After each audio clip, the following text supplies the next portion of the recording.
NENOMATICA, where mathematics meets YouTube excellence. In this lesson, we will solve a fractional part equation step by step, following a simple algorithm. Here is our example. We will read it as the fractional part of x plus 1/3 equals 1/2. Step 1. Recall the rule for the fractional part. If the fractional part of capital X equals P, then capital X equals P plus K, where K is any integer and P is between 0 inclusive and 1 exclusive. Now apply that rule to x plus 1/3. That gives us x plus 1/3 equals 1/2 plus K, where K is an integer. Step 2. Isolate the variable x by subtracting 1/3 from both sides. Step 3. Use a common denominator to combine the fractions. 1/2 minus 1/3 equals 3/6 minus 2/6. That simplifies to 1/6. Therefore, x equals 1/6 plus K, where K is any integer. For intuition, let us mark all solutions on a number line. They repeat every 1 unit, shifted by 1/6. We will plot a few values from -2 to 3. In this example, we'll solve an equation that mixes a number with its integer part and its fractional part.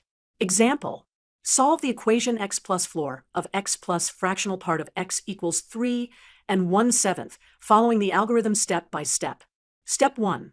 Use the identity that every real number x equals its floor plus its fractional part. That is, x equals floor of x plus fractional part of x. Step 2. Convert the mixed number 3 and 1/7 into an improper fraction.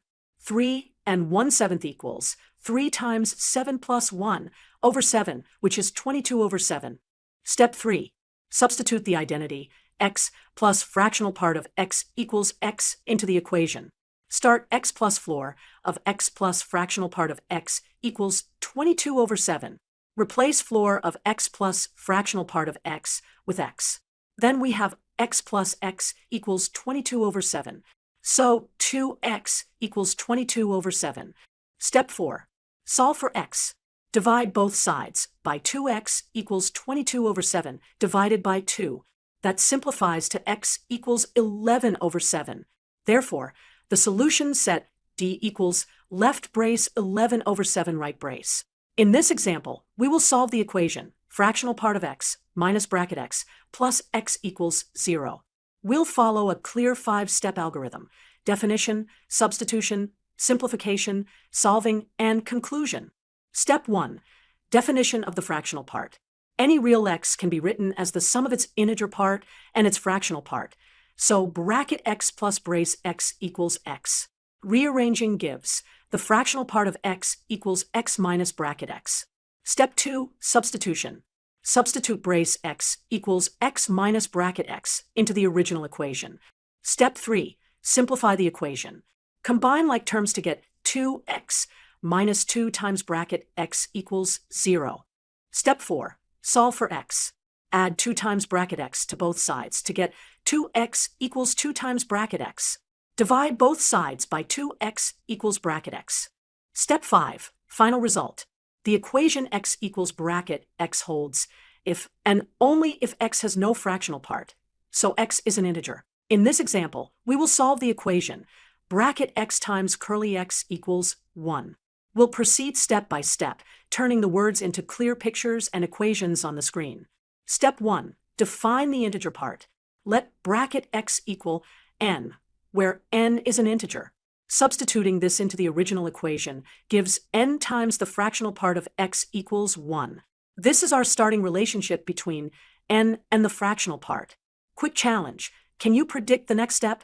Step 2. Isolate the fractional part.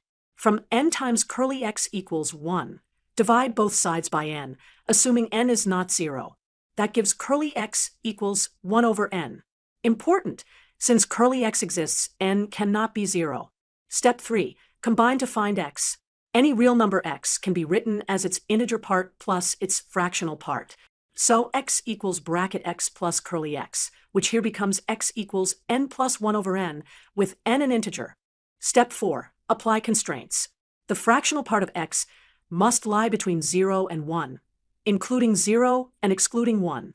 Since curly x equals 1 over n, we need 0 less than or equal to 1 over n, and 1 over n less than 1. 1 over n greater than 0 forces n to be positive. 1 over n less than 1 forces n to be greater than 1. Therefore, n must be an integer, at least 2. Putting it all together, the complete solution set is all numbers of the form x equals n plus 1 over n, where n is an integer, at least 2. Let's highlight the final answer. In this video, we will solve a system of equations that involves floor functions and fractional parts. We'll follow a clean 4-step plan that mirrors a structured algorithm. 1. Recall definitions. 2. Sum the equations. 3. Compare to isolate a key relation. And 4. Determine the values. Step 1. Recall the key relationship between a number, its floor, and its fractional part. We have x equals floor of x plus fractional part of x. Equivalently, the fractional part of x equals x minus floor of x. Also remember the range. Fractional parts are at least 0 and strictly less than 1.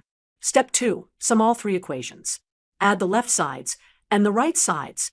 On the left, we get the sum of x plus y plus z, the sum of the floors, and the sum of the fractional parts. On the right, we get 1.1 plus 2.2 plus 3.3 equals 6.6. Now substitute each fractional part as the number minus its floor. You will see perfect cancellation of all floor terms, yielding 2 times the sum x plus y plus z equals 6.6. Therefore, x plus y plus z equals 3.3. Step 3. Compare.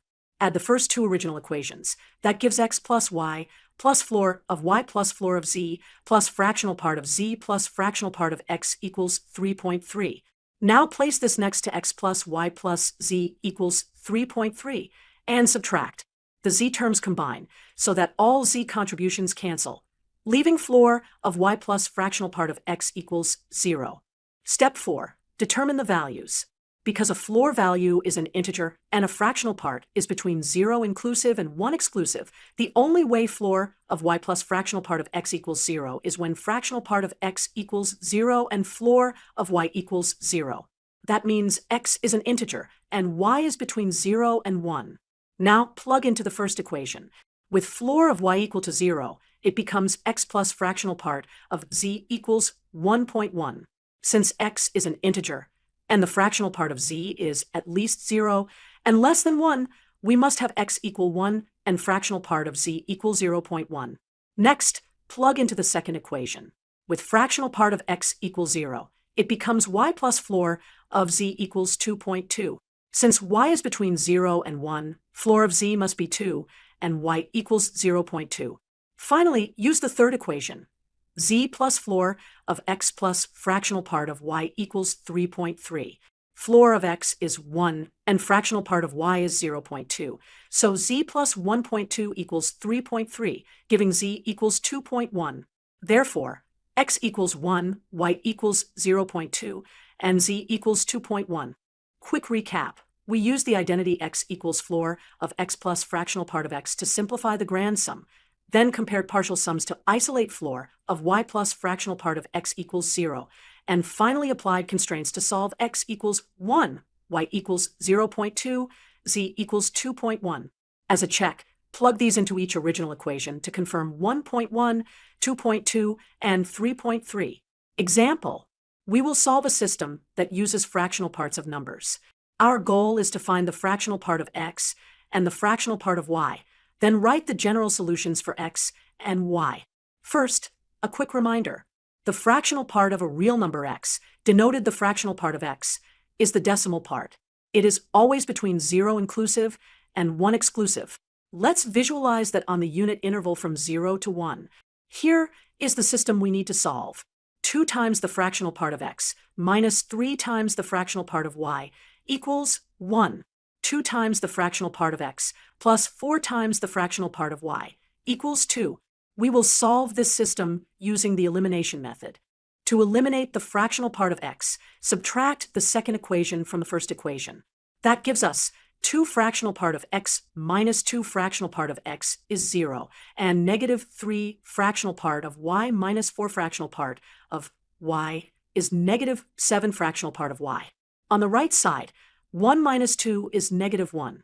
So we get negative 7 times the fractional part of y equals negative 1. Now divide both sides by negative 7 to solve for the fractional part of y. the fractional part of y equals 1 over 7.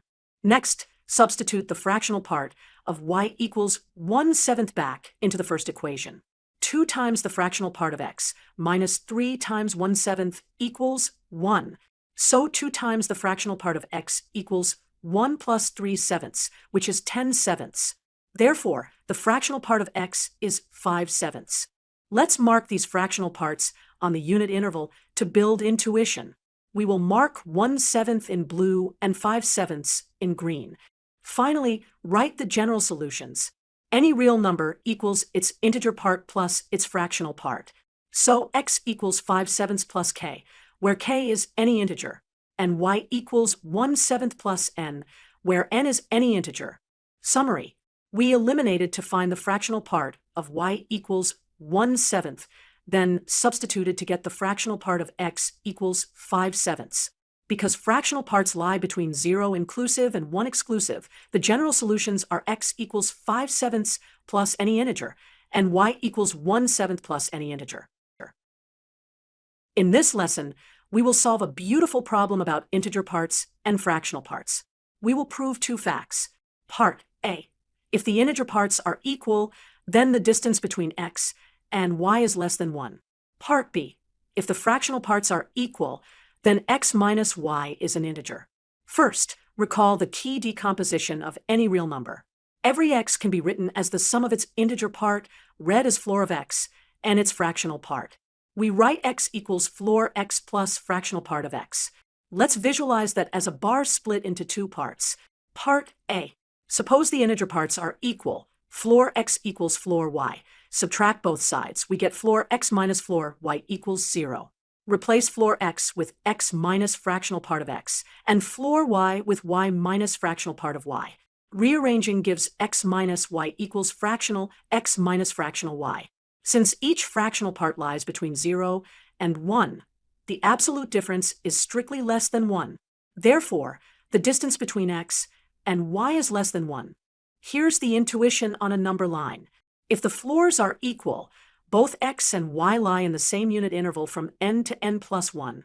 2 points inside a single unit interval can never be 1 or more units apart, so their distance is strictly less than 1. Part B: suppose the fractional parts are equal. Fractional x equals fractional y. Using the definition fractional x equals x minus floor x, we get x minus floor x equals y minus floor y. Rearranging gives x minus y equals floor x minus floor y. Since both floors are integers, their difference is an integer. Therefore, x minus y is an integer. Visual intuition: if x and y have the same fractional part, they sit at the same offset inside their own unit intervals. Let x equal m plus f, and y equal n plus f, where m and n are integers, and f is between 0 and 1. The difference x minus y equals m minus n, an integer gap between the left endpoints. To summarize the results, if the integer parts are equal, then the distance between x and y is less than 1. If the fractional parts are equal, then x minus y is an integer. These 2 facts follow directly from the decomposition x equals floor x plus fractional x. Great work! Use these patterns whenever you see floor and fractional parts. Same floor means same unit interval. Same fractional part means equal offsets, differing by an integer. In this lesson, we will solve a floor function equation and find all possible fractional parts of x that satisfy it. The equation is floor of x plus 3/8 plus floor of x equals floor of 2x. We will interpret floor using the classic notation with the floor brackets. The key idea is to write x as its integer and fractional parts. Let x equal n plus p, where n is the integer part of x, and p is the fractional part, with p between 0 inclusive and 1 exclusive. We substitute x equals n plus p into the original equation. Then we use the floor property, floor of an integer plus y equals that integer plus floor of y. Apply this property carefully on each floor term. Because p is between 0 and 1, floor of p equals 0. Subtract 2n from both sides to isolate the fractional part condition. Now we focus entirely on p between 0 and 1. Let's draw a number line for p from 0 to 1, and then we'll mark the key points 1/2 and 5/8. First, analyze floor of 2p. When p is between 0 inclusive and 1/2 exclusive, 2p is between 0 and 1, so its floor is 0. When p is between 1/2 inclusive and 1 exclusive, 2p is between 1 and 2, so its floor is 1. Next, analyze floor of p plus 3/8. From p equals 0 up to p less than 5/8, p plus 3/8 is less than 1, so the floor is 0. From p equals 5/8 up to 1, p plus 3/8 is at least 1 and less than 2, so the floor is 1. Our reduced condition says these two floor values must match. They are both 0 on the overlap from 0 to 1/2. They are both 1 on the overlap from 5/8 to 1. These two shaded regions give all valid fractional parts p. Let's check the endpoints to understand inclusions. At p equals 1/2, floor of p plus 3/8 is floor of 7/8, which is 0, while floor of 2p equals floor of 1, which is 1, not equal. So 1/2 is excluded. At p equals 5/8, floor of p plus 3/8 equals floor of 1, which is 1, and floor of 2p equals floor of 1.25, which is also 1, so 5/8 is included. Therefore, the set of all fractional parts of x that satisfy the equation is the union of two intervals, from 0 inclusive to 1/2 exclusive, and from 5/8 inclusive to 1 exclusive. In set notation, the fractional part of x belongs to left bracket 0, 1/2 right parenthesis union left bracket 5/8, 1 right parenthesis. Quick recap. We decomposed x into n plus p, reduced the equation to floor of p plus 3/8 equals floor of 2p, analyzed where each floor is 0 or 1 on the interval from 0 to 1, and took the overlap of equal values. That overlap gave us the final solution set for the fractional part of x. Thank you for watching. Don't forget to like, subscribe, and hit the bell icon for more math lessons. NENOMATICA, where mathematics meets YouTube excellence.